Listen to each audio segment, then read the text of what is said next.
رصدت السلطات الأمريكية مكافأة بقيمة 5 ملايين دولار للمساعدة في القبض على روجا إجناتوفا، والتي لقبت بالسيدة الأخطر في العالم، والتي أصبحت المطلوبة رقم 1 من بين نساء العالم. وكان مسؤولو مكتب التحقيقات الفيدرالي في الولايات المتحدة قد عرضوا في السابق مكافأة قدرها 100,000 دولار فقط للحصول على معلومات عن المرأة التي يعتقد أنها العقل المدبر لواحدة من أكبر مخططات الاحتيال العالمية في التاريخ، لكنهم رفعوا هذه المكافأة مؤخراً إلى 5 ملايين دولار.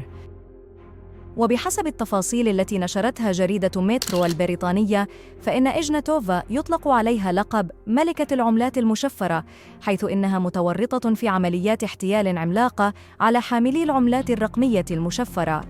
واتهمت روجا إجناتوفا المولودة في بلغاريا والتي تحمل الجنسية الألمانية بإدارة واحدة من أكبر عمليات الاحتيال في مجال العملات المشفرة على الإطلاق، حيث قامت بالاحتيال على المستثمرين بمبلغ 4 مليارات دولار عن طريق بيع عملة مشفرة مزيفة تسمى وان كوين في عام 2014. وكتب مكتب التحقيقات في المعلومات عنها إلى جانب صورتها: يعتقد أن إجناتوفا تسافر مع حراس مسلحين أو رفاق.